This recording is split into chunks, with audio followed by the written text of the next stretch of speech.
Hey guys, this is James at Promise Resource Network. We're happy to be with you today. Today, Sharon could not be here. We're in recovery 201, not 101, 201, which means that what we're going to do today is go in a little bit of depth. I got a special guest with me, my man Blake Proctor. Blake, tell him a little bit about you, Blake.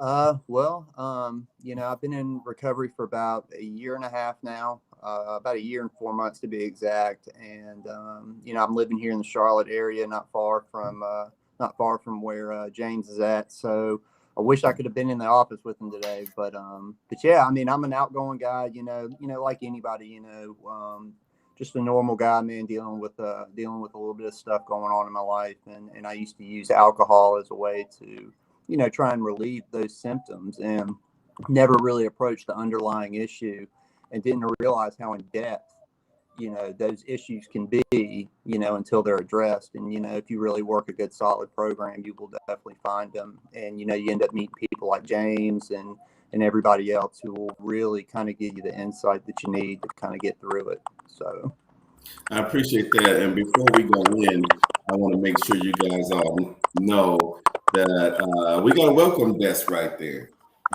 There's the number 704-390-7709. So feel free to give us a call.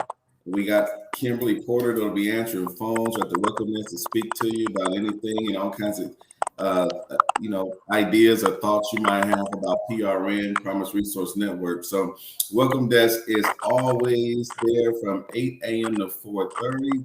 And last but not least, the warm line.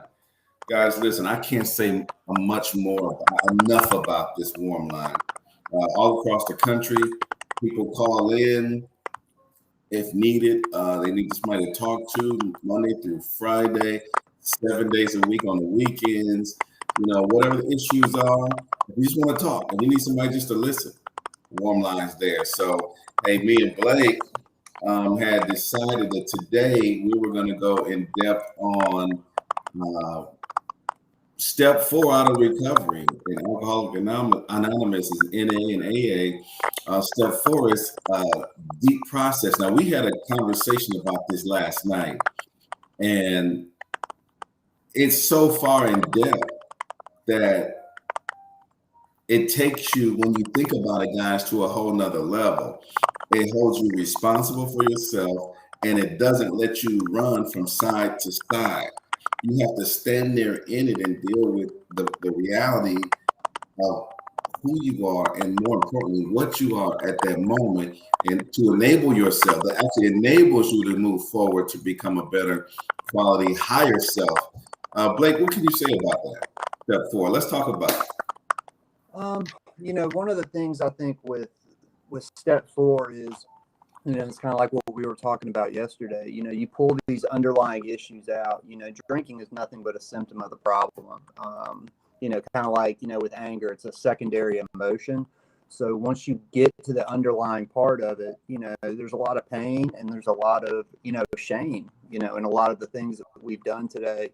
And I think that with step 4, it kind of brings it out in the open, and it makes you realize that that's who we are, and that's what makes us unique. I used to always think unique meant we had something special inside of us, and, it makes us different from one another. But in reality, what makes us unique is the different decisions that we've played in our lives and done that make us who we are today. And I think that, the power and empathy in the things that we've done wrong is what gives us that uniqueness, I think. So yeah, just addressing some of those and bringing them out in the open, and then being okay with them, making them be okay with. What do you think the first challenge a person, when they get to step 4 and they realize this involves writing letters, which takes something out of you that's trapped in you, making phone calls, seeing people face to face. Is there something that can keep people away from completing that process? Because there's a lot of fear that can connect to that. You don't know how this person is going to react. You don't know if this person is going to actually accept your apology, and they may not. What do you think about that? I think for me, when I was going through it, I think the thing that made it the most uncomfortable was I had never faced anything like that before. I think when I was growing up, I think it was a situation in which whenever I got into controversial situations, I used to run away from them. I never really approached them or addressed them. And instead, whenever those feelings would come up, I would drink behind them or I would use behind them. And I think that, like we talked about yesterday, when we bring these things out in the open, we get really, really, really uncomfortable. And, the person that you're working with via like a sponsor or a therapist or something like that, when you bring this stuff out in the open and you can that catch that moment of fear and hold that person there and then be able to, teach them how to grow through that process. I think in order of doing that, and being okay with being in that uncomfortable state, that then, you can go out and you can face these people one on one, and you can meet them one on one and be okay if they reject you. You know what I mean? If they say, no, I'm not going to forgive you. You know what I mean? It's kind of one of those things that fear of rejection kind of, you're okay with it because you know that you did your part and you know that you did what you could do to make the situation right. And yeah, I mean, that's all we got, in my opinion, man, cleaning our side of the street, man, that's what gets us back to normal and makes us okay with who we are. I like that cleaning outside of the street because no matter what, that needs to be done, right? It doesn't matter if someone likes you, dislikes you.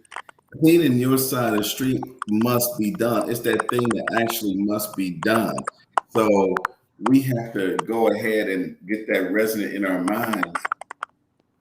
When I heard you say someone, working with you, getting you to a place, and that place is shaky and uncomfortable. That's someone who could be a sponsor, who could be a peer support specialist, who could be some kind of therapist or counselor that says, I'm going to hold you accountable in this space right now with this process. This person meant something to you. It's this person that you hurt, this person that you stole from, lied to, lie after lie. I got this process in my mind and in my heart how I merge my dark self and my light self.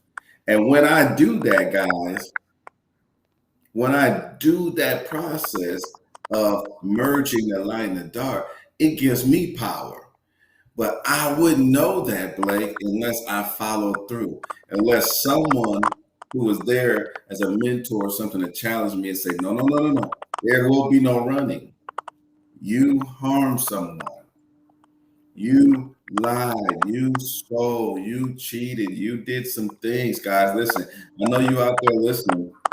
I know you see this, but this whole process is to get away from, wax on, wax off, um, Charlie and the Karate Kid stuff. We're going deep into the grains of the paint job on that. So I realized my freedom was in that step. When I got to that step, it seemed like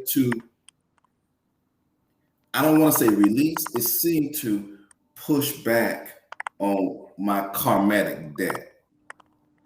It seemed to release and relieve me here, and with those other people. Now, I know I went on a tangent there a little bit. You gotta forgive me, but I'm hoping that maybe something that you heard me speak about my experience with step 4, making amends, you might be able to share some of yours.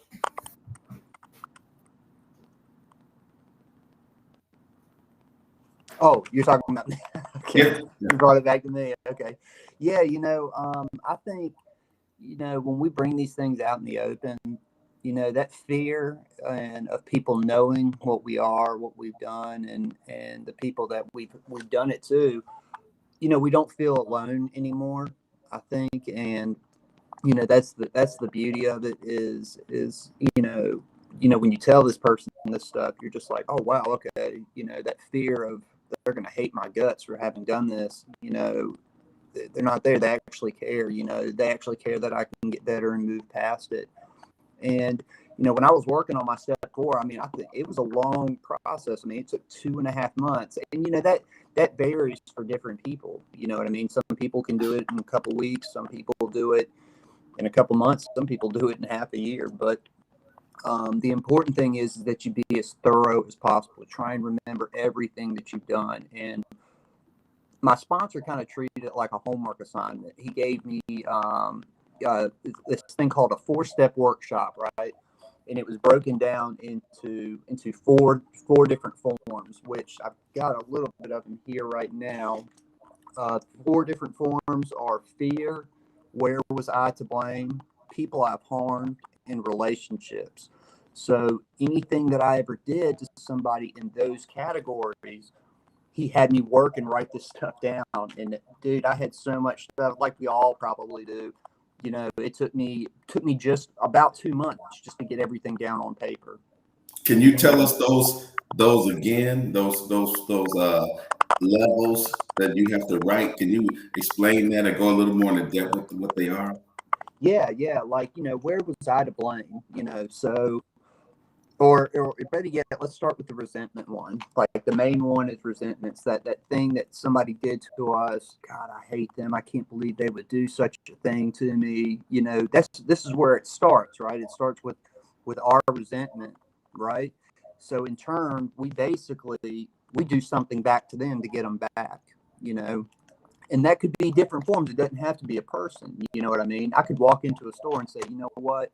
These people are all out here buying this stuff. I'm going to steal that pack of Skittles or whatever. You know what I mean? So it comes in different forms and it's in different layers. But ultimately, it's a resentment that begins in our mind that, for me, causes me to go back and do something to them. Whether it's steal, hurt someone, lie, cheat. It always starts with an inner resentment. And when I do that, there's a part that I played in that. You know what I mean? So even though, I have to look at it like this: where was I to blame? So if a situation breaks down between me and an individual, they might have done that to me. You know what I mean? But what did I do to initiate that person coming back after me? What part did I play in it? You know, and it's really taking that accountability, right? And then you have to look at what I had to look at. I'm sorry, is you know the other one is fear. Everything leads back to fear, I think, and Yes. we talked about this yesterday. The secondary emotion to anger, it all starts with a fear of being scared of something. What am I afraid of? Am I afraid that this person's going to look better than me at this? Am I afraid that I'm not going to be able to buy that pack of Skittles? You know what I mean? Am I afraid? So when we think about that fear, that irrationalization thinking of, okay, I can do this or I can do that, and it's okay. And that's what I used to think in the moment, because I rationalized it in a split second. And like I said, it starts with the resentment, the fear, and then it goes into the part that I played. And then you have to look at the last part, the relationship part of it. And and whether that's a physical or a spiritual relationship, whether it's with God, you know what I mean. We have to look at the morality of it, and what did I break? You know what I mean? Like, what kind of like a rule or a law? Like, so if I have my higher power, what spiritual law did I break when I did this, and this? Or my relationship with like a girl, or you know, or family, or anything like that. Like, what was that inner law that we all have with someone or something? What part did I break in that? And then we kind of go back into trying to repair that. And how we do that is through these amends. And it's really cool, man, because like we were talking about, not everybody is going to forgive you. But and you don't have to be a Christian or anything like that. Your higher power can be anything. It could be within yourself. So when we go in there and we apologize, whether it be to ourselves or to our higher power or to our friends or to our family or that store clerk at at the gas Yes. station, when we go and we go and apologize, I feel a sense of, okay, this person knows now. they've acknowledged that I have said this. Now they can acknowledge it and they might not forgive you, but your side of the street's clean, because then you take that power and you take it back. So basically, I'm giving it away now, and when I give that away, I take all that pressure off of myself, and then the ball's in their court. You know what I mean? I did my part, I played my part of the game of this, and so now, win or lose, it's up to that person. I've done everything I could possibly do. So whatever is left is going to be on them, And if they reject you, you know what? Hey, we did what we could, and that's the most important thing, not So now, Blake, when someone's rejected from their attempts to clean up their side of the street, they're sweeping, they're cleaning, they're writing, they're speaking to someone, they're coming with a new spirit, they're shaking their hand, they're saying, I'm sorry, and it works.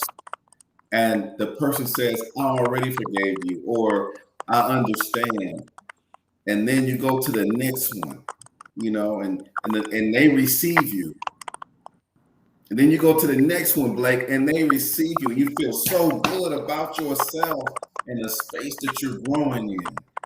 And from the inside of your body and your cells and your energy to the things that are manifested on the outside with the new job and all that. And then that fourth one or that fifth one says, I don't ever want to see you again. Yeah. Woo! Tell me how we get through that and don't go backwards. And that's a really good, analogy right there.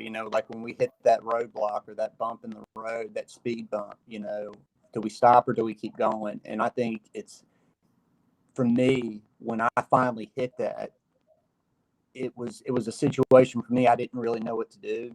I felt so good. I'd made my amends with my mom, my dad, my brothers, my sister. Everything was going great. And then the first friend I went to go, make an amends with, don't you ever call me again. I don't ever want to see, And I had to sit back and I had to say, well, dang, you know what? I did my part, But at the same time, it made me who I am today. I think it's very, very important for me not to go backwards, obviously. And I think one of the ways that I can recognize not going backwards is realizing that I am today because of the decisions I made, whether they're bad or good. We have to accept it as life, and this is the plan that life had for us. And my empathy and the things that I understand today were not just from the good decisions I made, but from the bad ones that I made too. Yeah. It's all of us. It's all of you.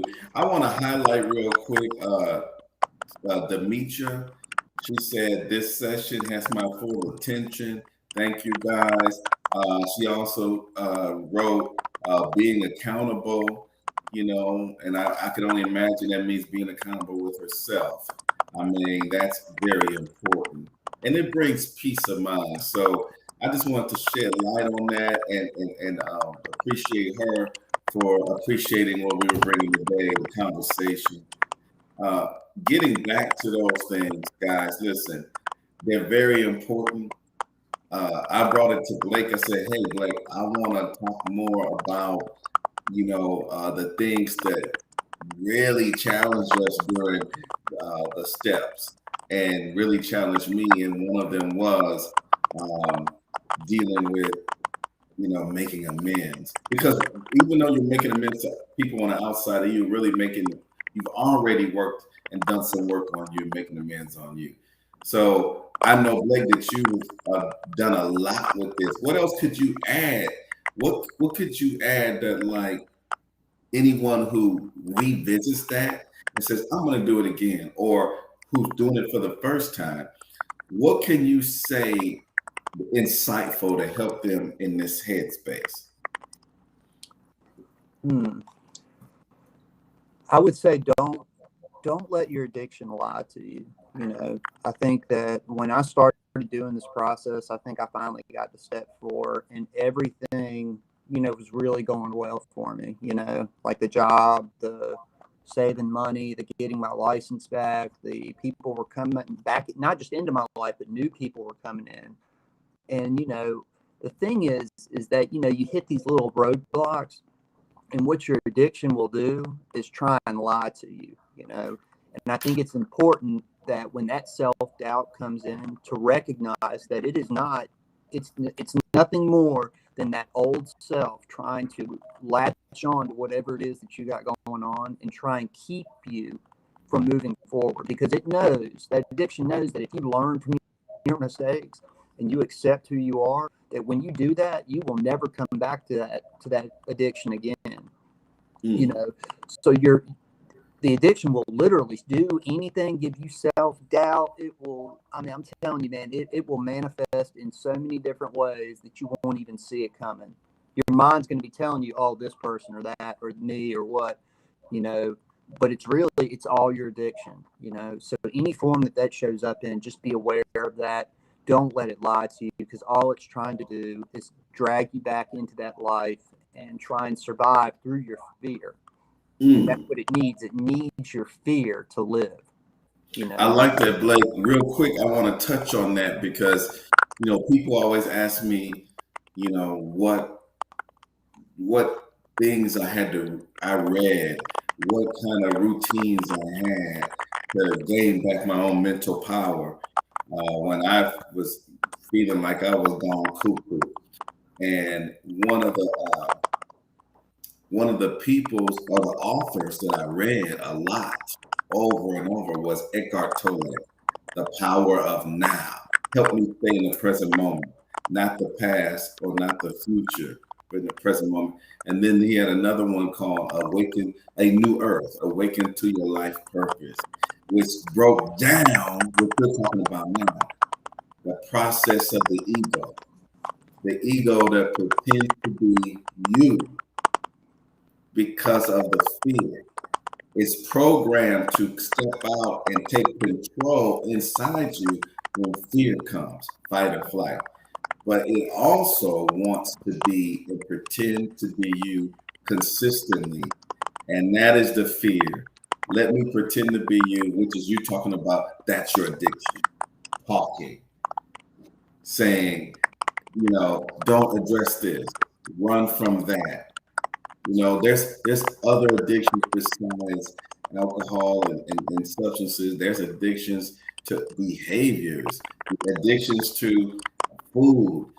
So that energy, as we talked about yesterday, that energy will speak up because it doesn't want to lose its ground. It wants to stay right here, like some politicians. I want to stay right here. Re-election, re-election, re-election.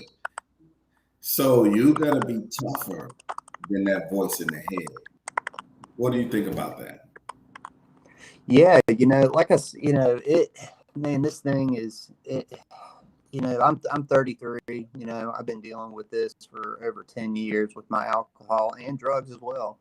You know, and it's one of those things, man, where, you know, I really had to put myself out there. You know, and be okay with failure. I think that, you know, when I accept things for what they are, you know, like you know, whenever, like, whether it's a rejection from an amends or just a failure, like with school or work or anything in those categories, I have to understand that whether it's winning or failure, there is no such thing as failure. I used to hear this, my sponsor used to always say, I don't like it when people say you win and lose in life, because that's demoralizing, kind of, and it's demeaning when you kind of tell somebody you lose. And he used to tell me he refers to it as winning and learning. You know, so there is no, I had to accept that there really is no such thing as losing. And there's really not. Like, when I kind of look at everything, yeah, I'm only learning how to win. And then when I win, then And what you're learning is that thing at that moment didn't work. You're not losing. You just now know that you can't do that. You got to do something different, and that's okay. Hey, I want to point out, Demetria said, I was allowing my addiction to lie to me. So for anyone out there who can resonate with that, feel her energy, feel where she's been in that space, she said she was allowing it. And that resonates to what you were saying. He also said, I'll put that up, the red light in her head was finally clicking on. And then the last recent thing she said. So she's resonating with, being in a space where it all makes sense. And she had walked down the road, didn't quite remember anything, but now she can walk down the road and know exactly where everything is with understanding. It's better. So just want to highlight, thank you, Demetri, for making some comments in our chat box. But having a good time here with Blake, guys. We're talking about, step 4 and how step 4 is very challenging for us as it relates to making amends with people in our lives that we have hurt, people in our lives that we've lied to, stole from, cheated. We didn't treat them right. And by not treating them right, we also was not treating us and honoring ourselves. So that's the next thing I want to ask you. Blake, how do we bring honor back to ourselves, honor back to the purpose life that we're living? How do we bring honor back out of step 4? Man, I don't know why, but what I was thinking about, what I wanted to say is perfect for this. I think I bring that back for the want to be better in everything that I approach in life. I remember early in recovery, people kept trying to get me to do these steps and get a sponsor and go to these meetings and do all this. And in my mind, I'm thinking like, hell, no, I don't need to do any of that. You know what I mean? And that's, that was the addiction lying to me, saying you are perfect just the way you are. Don't change who you are. Because like I was saying, if you change who you are, you're not going to go back to it. So me recognizing that I want to be better every single day. And that's how amazing the steps are. And talking with another human being, whether it's your sponsor or a friend in recovery or a therapist, they make you better. Hearing their responses makes you better. Working these steps, reading and writing all this stuff down, it brings that inner you out that you need to fix, and it puts it right in front of you. And you're like, oh God, I was really doing this. I was really saying that. I really believed in that, And then when you get it in front of you, then you're just like, whoa, I gotta quit this, And then by sharing it with another human being, they give you a different perspective of it. And that's the beautiful thing. It's the more people you share your experiences in your life with, the smarter that you become and the better that you kind of pull yourself together to be the best you that you can become. And that's why you know me enough to know that I'm always going to tie this into something metaphysical. When I said earlier about there's things that we can do as practices that, we can do to merge the dark us and the light us. And when you merge them, because see, guys, listen, what most people do, you're that soccer dad or that soccer mom, always got the snacks, always got the good words and patting your neighbor's child on the forehead and encouraging and motivating. And that's all people see until Blake, you're on the news or in the newspaper, the local headline, because you were drinking and driving or, cocaine or whatever it was.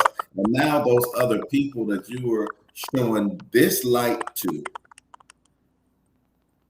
now they get to see a little bit of this.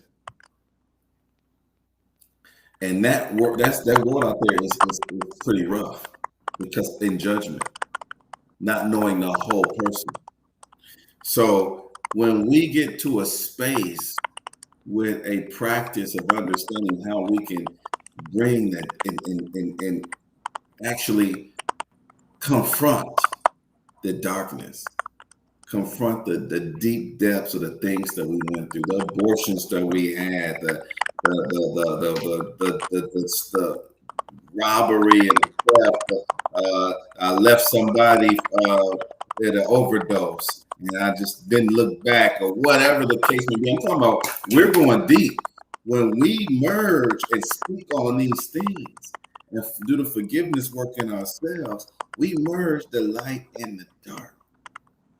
Okay, this is a practice. Some people call it shadow work because the reason we have to call it shadow work because all you want to show is this to the world.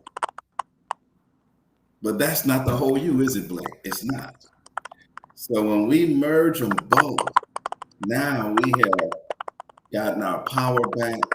We're not afraid, not any more fear. There's only power and wisdom left and consciousness. And what we're going to do is do better for ourselves and challenge ourselves to be our highest self. Now we can honor ourselves and honor you, the next person who walks up on the street, the person who is struggling, because now we evolve. It's an evolvement process. So that's why, Recovery 202, 201, it's about going deeper. So we're not washing no cars, we're not waxing them, we're buffing them out, we're stripping them and buffing them out, right, Blake? Oh yeah. Stripping it down. We're gonna head out. But is there any final words that you like to encourage people to or challenge everyone to challenge themselves to be strong during the step 4 process? I would say, kind of going back to what I was saying earlier, be okay with failure. Try and twist the viewpoint of what failure and learning is and merge those two together. So anytime you lose, you're like, oh, well, now I just learned something new. You know what I mean? Because if we don't mess up in our lives, we don't become who we were meant to be. It's like that old saying I've heard some spiritual people say, what life used for evil, life can use for good, and it's the same kind of saying with that. Everything that I do wrong is a reason and for doing the next thing right, so because if I went through life and I never made any mistakes, I wouldn't have the empathy of not doing things right, and that's honestly, like I was saying earlier, that's what makes us unique. Love to be unique, and we are unique. In my opinion, we are unique not just because of the things that we've done right, but the things that we've done wrong make us more unique than someone is who has done everything right. So really, anytime I fail at something, I love it. Michael Jordan even said it the best. I've missed 1,000 shots in my lifetime only to learn how to make the ones that count. And I think it was something like over 2,000 shots versus I think like 20 or 30. That's a big difference. But those 30 shots are what won championships, won games, and the ones that ultimately meant the most. So love to learn to be okay with it, and just go and win, and be okay. And trust me, you'll start to see, if you can really challenge yourself, you know what I mean, you'll actually enjoy, what you think is failure really is just learning. So in other words, as we know, there is no failure. There's just there's roads and there's signposts to say go in another direction. You're learning what not to do, what doesn't work, finding out what works better. Michael Jordan missing all those shots, and no one really cared. No one ever talks about it. So we're thankful. Hey man, listen, I appreciate you coming on the show today. Again, guys, we're stepping in for sharing. You guys love sharing. We're doing Recovery 201, which is going deep. We're going deep now. And every episode is to go a layer or two depth so we can pull that. One of the things that Blake and I were sharing with each other is that everybody talks about seeds being planted or roots. You might hear someone say, hey, you got to get it by the root, or what's the root of the problem? But it's far past the root, because the root comes back because you didn't put the seed. The seed is first, which develops the root. Well, everybody's so concerned with pulling roots up. And the seed will come, it's right there. Next year, we'll see it again. So we have to challenge ourselves to do better and reach our higher self. Once again, I want to just share with everybody the warm line 24/7 833-390-7728. You can give anyone a call. We'll answer the phones. Peer support specialists. People want to talk to you and just listen to support you. Also, the welcome desk again. Hey, listen, guys, we appreciate you being here, stopping by. Share it because I'm gonna let you say something. Share it, guys. Share it because if you resonated with anything, there's something someone else who resonates. So just like it and share it. Go ahead, Blake. Finish this out. Sorry. I don't know. No, it's good. There's so much I want to say. But if somebody's having trouble distinguishing roots from seeds, kind of look at it like this. The roots are the actions that we make in life. The seed is the belief in our mind. So when you can pull these roots up all day long and you can make the actions needed to do these things right and to get by. But the seed for me, the seed is my belief system. It's the things that I think about. You know what I mean? So I can sit here and tell you, be okay with failure, but really you have to believe in your heart that this is what was meant to be. Man, this had to happen. I had to lose. You know what I mean? Or however you want to look at it. I had to learn. We'll say learn instead of lose again. You know what I mean? It was all meant to happen the way that it was meant to happen. And so change your beliefs. I'm telling you, believe that it is the reason, not some type of failure or something. So that was just something. I don't know why it was hitting me over the head. No, it was perfect. It was perfect, man. Listen, we appreciate everybody and continue to add comments, to this one, pass it around by liking it and sharing it. Recovery 201 is always going to go just a little bit deeper. We like to go, people like Blake and I like to go, 15 feet, 20 feet, but sometimes you can lose people like that. Well, listen, the point is to get to that seed so we can change and do true alchemy of changing base metals into gold. But it's all right here. It's all in that belief you just talked about. So I appreciate you. Hey, guys, thank you for coming and showing up for us once again. And we'll be back next Tuesday, 10 a.m. Thank you so much for coming by. Like, share, continue to leave your comments. Promise Resource Network. Read the business.